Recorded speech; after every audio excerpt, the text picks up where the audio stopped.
प्रभु वाल्मीकि जी के आश्रम में विराजमान हैं। महर्षि वाल्मीकि जी प्रभु को कहां रहना चाहिए, किनके हृदयों में वास करना चाहिए, प्रभु की प्रेरणा से, प्रभु की आज्ञा से प्रभु सुनना चाहते हैं, इसलिए वो सुना रहे हैं। कह रहे हैं, गुण तुम्हार समुझई निज दोषा, जेहि सब भांति तुम्हार भरोसा। राम भगत प्रिय लागहि जेहि, तेहि उर बसहु सहित बैदेहि। जाति पाति धनु धर्म बड़ाई, प्रिय परिवार सदन सुखदाई। सब तजि तुम्हि रहई उर लाई, तेहि के हृदय बसहु रघुराई। हे नाथ, जिसके हृदय में बात आती है, सत मार्ग की जितनी शुभ चेष्टाएं हैं वो मेरे प्रभु की कृपा से हो रही, मेरे गुरुदेव की कृपा से हो रही। और जो गलती हो रही है वो मेरा अहंकार है, वो मेरी वासना है, वो मेरी त्रुटि है, गलती है। गुण तुम्हार समुझे निज दोषा। ये जो भगवान नाम जप करना, इंद्रियों का अंतर्मुख होकर विषयों का त्याग करना, भगवत कथा श्रवण करना, भगवत सेवा करना, भगवत भाव से जगत की सेवा करना, ये वास्तविक केवल भगवत कृपा से ही आता है हृदय में। ये छोटी मोटी वृत्ति नहीं है, ये माया रचित वृत्ति नहीं है, ये भागवतिक सद्गुण है। ये कृपा से, आराध्य देव की कृपा से, गुरुदेव की चरण कृपा से हृदय में जागृत होते हैं। और ये जो पापाचरण होता है, कहीं ना कहीं हमारे अंदर अहंकार है, कहीं ना कहीं हमारे अंदर दुर्वासना है, जो हमारे प्रभु के विमुख आचरण करा देती है। ऐसा मानना आदेश है शास्त्र का, और ठीक ऐसा ही है। ऐसा इसमें तर्क वितर्क नहीं चलेगा। जैसे कोई कह दे कि शुभ काम तो प्रभु ने किया, तो अशुभ काम किसने करवाया? तो आपको सच्ची बताएं, जिस दिन आपके हृदय में ये निष्ठा जागृत हो जाएगी कि सब भगवत कृपा से हो रहा है, तो अशुभ कर्म करने वाला अहंकार ही नहीं रह जाएगा। जो अहंकार गलित हृदय है, उसी में ये भाव टिकता है कि सब मेरे प्रभु की कृपा से हो, तो उससे पापाचरण होगा ही नहीं। ऊसर वर्षई तरण नहीं जामा, संत हृदय जिम उपज न कामा। जैसे ऊसर में खाद पानी कितना लगा दो, घास नहीं उगने वाली, ऐसे ही चाहे जितना विषय सामग्री आसपास हो, जो भगवत अनुरागी हृदय है, उसमें वेदना विषय भोगने की नहीं आ सकती। अगर है तो अभी हमारी अहंकार की देहाभिमान वृत्ति है, अभी हमारे अंदर दोष है, ऐसा समझना चाहिए। गुण तुम्हार समुझे निज दो, इससे क्या होगा? दैन्यता जागृत हो जाएगी। देखो, श्री सूरदास जी महाराज बहुत उच्च कोटि के महापुरुष हैं। प्रगट में आंखें नहीं हैं, लेकिन दिव्य आंखें ऐसी हैं जो प्रगट की आंख वालों में भी सामर्थ्य नहीं। जो श्रीनाथ जी का श्रृंगार होता है, जब उनकी शोभा गान के लिए बैठते हैं, वही पोशाक, वही कुंडल, वही पत्रावली, वही नूपुर वर्णन कर रहे हैं। वो लगा, एक बार कई भक्तों ने पूछा कि वास्तविक आपको नहीं दिखाई देता, पर आप प्रगट श्रृंगार में जैसा, हमें तो लगता है कि कुछ है आंखों में ऐसा जो आपको दिखाई देता है। परीक्षा के लिए एक दिन श्रृंगार के समय कोई श्रृंगार नहीं किया, पर्दा लगा दिया, समय पूरा हुआ, पर्दा हटाया। बोले सूरदास जी वर्णन करो ठाकुर जी, आज बहुत श्रृंगारित है। बोले हाँ, आज देखा हरि नंगम नंगा, कोई श्रृंगार नहीं, तो वही वर्णन किया। बोले बस पक्का हो गया कि आपको दिखाई देता है। तो उनका गुरु कृपा से, ये आंखें तो बंद हैं, इनमें बिल्कुल ज्योति नहीं, पर श्री गुरु पदनख मणिगन ज्योति सुमिरत दिव्य दृष्टि ही होती। जिन आंखों से हरि को देखा जाता है वो आंखें खुल गई हैं। ऐसे महापुरुष क्या कह रहे हैं? मौसम कौन कुटिल खल कामी। वो महावैष्णव है जो भगवान की प्रत्येक शोभा का वर्णन करते हैं। लाखों पद प्रभु और प्रियाजू की शोभा के वर्णन के।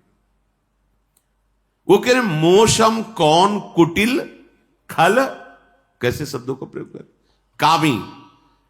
जिन मुख को तन दियो ताको न भजन कियो, ऐसो नौन हरामी। जिनका नमक खा रहा हो उनका भजन नहीं। और भजन क्या? ये तो भगवत स्वरूप। तो क्या झूठ बोल रहे हैं? क्या ये दैन्यता भरी केवल भाषा ही बोल रहे हैं? नहीं, इस महारस का स्वरूप ही यही है कि जब हम पीछे से अपने को देखते हैं तब लगता है मैं कितना नीच और अधम।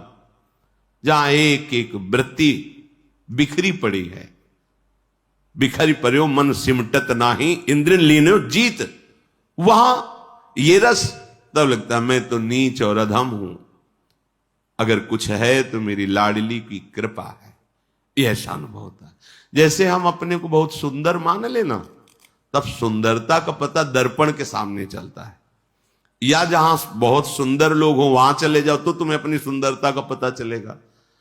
तो सुख और गुण और सौंदर्य के समुद्र हैं प्रभु। जब इनके सामने इनके प्रेम रस का अनुभव होता तब लगता है क्वा हम तुच्छा परम मद, कहां मैं नीच और अधम और कहां ये प्रेम रस। ये तो केवल स्वकृपया, ये उनकी कृपा से केवल प्राप्त हुआ है। उसका मैं भजन नहीं करूं ऐसा नमक हरामी हूं। महाराज कह रहे हैं जबकि भगवदाकार वृत्ति ही हर समय रहती है। अपने लोग ये भाई, जब सब कुछ भगवान करा रहे हैं तो पाप भी तो भगवान करा रहे हैं। तो फिर भगवान ने नरक भी रचा है, भगवान ने रोग भी, अपमान भी, दंड भी रचा है। तो उन्हें भगवत स्वरूप प्रसाद मान के सहन करो, रोते काहे को हो गया। और अगर कि नहीं ये सहन नहीं करना है तो फिर ये बात स्वीकार करो कि ये पापाचरण नहीं करना है। तुम में ऊर्जा शक्ति भगवान ने दी है, बुद्धि शक्ति दी है। आप अपनी बुद्धि शक्ति से नियंत्रित करके, अधीन करके ऊर्जा शक्ति को परमार्थ में, सतमार्ग में, मंगल कार्यों में लगाइए। गुण तुम्हार समुझे निज दोषा। फिर एक स्थिति आती है गुण दोष दोनों से परे स्थिति। अपनी जब याद ही नहीं रह जाती, केवल प्रभु ही प्रभु, वो स्थिति आती। ब्रह्म नहीं, माया नहीं, नहीं जीव नहीं काल, और अपनी सुधि नारे एक रहे हो नंदलाल। अब खत्म। अब तो कोई शंका नहीं, कोई गुण नहीं, कोई दोष नहीं, कोई लाभ नहीं, कोई हानि नहीं। सच्चिदानंद में वृत्ति भगवदाकार ही में न जान परे कान है कि प्राण है। प्राण भय कान में, कान भय प्राण में, ही में न जान परे कान। ये चरम अवस्था की। और जिसको भगवान का भक्त दिखाई देते ही ऐसा प्यारा लगे जैसे अपना कोई प्रिय सगा संबंधी रिश्तेदार दिखाई देना, तो कैसा लगता है? एकदम हृदय। एक जगह वर्णन है कि जैसे बादल को देखकर मोर कुहुक पड़ते हैं, नाच पड़ते हैं, ऐसे भगवत प्रेमी महात्माओं को देखकर हृदय नाच पड़े। अहो भाग्य, अहो भाग्य, राम भगत प्रिय लाग ही जाही जेही तेयुर बसो सहित वैदी। हे नाथ, आप उसके हृदय में प्रियाजू के सहित विराजमान हो जो आपके भक्तों को देखकर आनंदित होते, नाच पड़ता है हृदय। अहो भाग्य, अब मोहि भाव भरोस हनुमंता, बिनु हरि कृपा मिले नहीं संता। जो प्रभु मोहि अनुग्रह कीन्हा, तो तुम आई आज संत दर्शन हो रहा है, भगवत भक्त का दर्शन, हृदय गदगद हो रहा है, निहाल हो रहा है। जाति पाति, धन धर्म, बड़ाई, प्यारा परिवार, सुख देने वाला घर, इस सब की ममता को बटोर कर जो केवल प्रभु के चरणों में लगा दिया है, ये एक सीमाएं रखी गई हैं, जिन सीमाओं के द्वारा आप धर्म का पालन करते हुए सीमा के ऊपर असीम तक पहुंचे। इसी में फंसे रहे, इसलिए नहीं।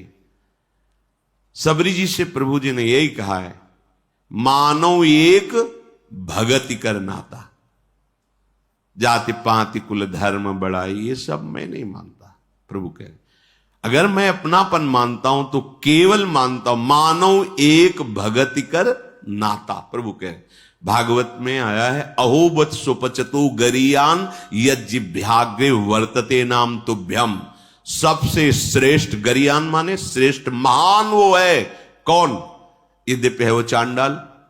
चांडाल कहते हैं जो निकृष्ट आचरण रहे, पशुओं का मांस, पशुओं का, यहां तक कि कुत्ते का भी मांस। अहोबत सुपुचतो गरियान यज्जिभ्याग्रे वर्तते नाम तुभ्यम। यदि वो निरंतर राधा राधा कृष्ण कृष्ण रट रहा है और वो ऐसा रहा है, तो बोले गरियान, वो सबसे श्रेष्ठ माना जाएगा। उसने सारी तपस्या कर ली, वेदों का फल प्राप्त कर लिया, सब साधन कर लिए, जिसकी जिभ्या अहोबत सुपचतो गरियान यज्जिभ्याग्रे वर्तते नाम तुभ्यम। जाति पाति धनु धर्म बड़ाई, स्वरूप भी हमारा हरि का अंश है और देह भी सबकी एक ही पांच भौतिक। हम विविध विविध क्रियाओं, आचरणों, स्वभावों, गुण दोष के कारण ये विविधता है, तत्व में विविधता नहीं है। तत्व जो हमारा पांच भौतिक, जिस पदार्थ से वही आपका, जो हमारा स्वरूप वही आपका। तो भगवान की प्राप्ति के लिए ये विविधता का भाव त्याग कर निरंतर प्रिया प्रीतम का चिंतन कर, ये बुद्धि जब बनी रहेगी कि हम तो अमुक कुल के, ये अमुक कुल के, तो फिर प्रभु के चरणों में प्रेम नहीं होगा। अगर भगवान का भक्त है तो उसकी चरण रज माथे पे है। कहीं भी हमको जाति पाति कुल, ये अविद्या जनित रचना है, अविद्या जनित। इस सत्य सच्चिदानंद की प्राप्ति की जब ऊंचाई पे पहुंचते, तो चाहे किसी भी मार्ग का पथिक हो, इसके ऊपर वो विचरता है। ये बंधन केवल बंधन को काटने के लिए है। आप अपने धर्मानुसार, वर्णाश्रम धर्मानुसार चलेंगे, आपकी बुद्धि पवित्र होगी और फिर इसका त्याग करके आप भगवान के चरणों की प्रीति को प्राप्त होंगे। जाति पाति कुल कर्म धर्म व्रत संस्कृति हेतु अविद्या नासी। सेवक जी महाराज कह रहे हैं, ये कैसे? बोले जन्म मरण का हेतु है ये। कैसे? अविद्या ग्रसित है। जब अहंकार इस बात का हो जाता है कि मैं अमुक, तो बहुत परेशानी होती इस अहंकार को मिटाने को। हमने देखा है, बड़े बुजुर्गों में देखा है कि वो जो बैठ गया कि मैं अमुक, तो वो भूल गया असलियत को कि मैं कौन हूं, और देह जहां जन्मा उसी अहंकार में इतना कि बड़ा अपराध कर बैठते हैं। तो जो जाति पाति धन धर्म बड़ाई, प्रिय परिवार सदन सुखदाई, सब तजी तुम्हें राहे उर लाई। हम कौन हैं?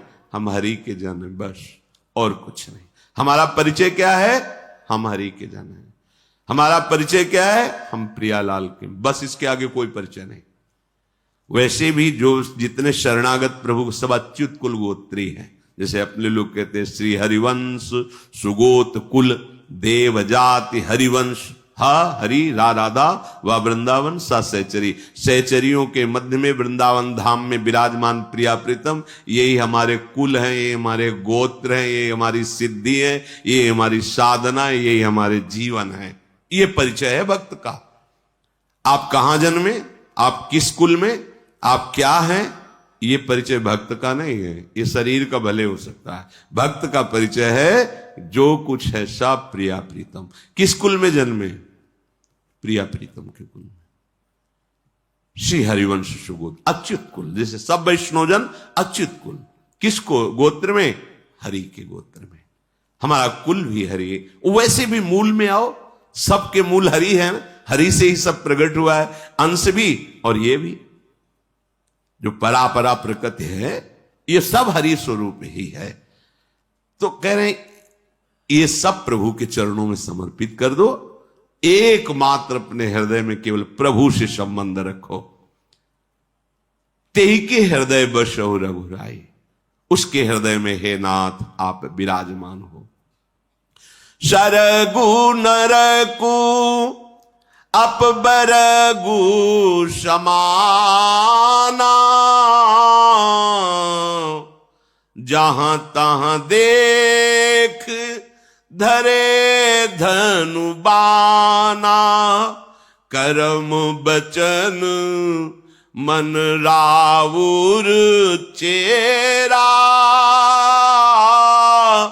राम करहु तेहि के उर डेरा। प्रभु जिसकी ऐसी वृत्ति बन गई है कि ना स्वर्ग की चाह है ना नरक से कोई भय है। क्यों? वो जहां देखता है अपने प्रभु की सत्ता देखता है। प्रभु की सत्ता देखने के कारण ना स्वर्ग ना नरक ना अपवर्ग, एक समान। जिसे भगवत ऋषि जी कहते हैं स्वर्ग नरक अपवर्ग आस नहीं त्रास है, जहां राखो ता रहो मान सुख। जैसे आपको सुख मिले नाथ जहां रखो, क्योंकि जैसे आंखों में अंजन बसा रहता है ऐसे युगल सरकार छाए हैं, जिधर दृष्टि जा रही युगल सरकार, तो फिर स्वर्ग नरक अपवर्ग इसका क्या महत्व रह गया। महाप्रभु हरिवंश चंद्र जो कहते हैं यत्र यत्र मम जन्म कर्म भीर नारके परमे पदे थवा, राधिका रति निकुंज मंडली तत्र तत्र हृदय में विराजता। चाहे स्वर्ग चाहे नरक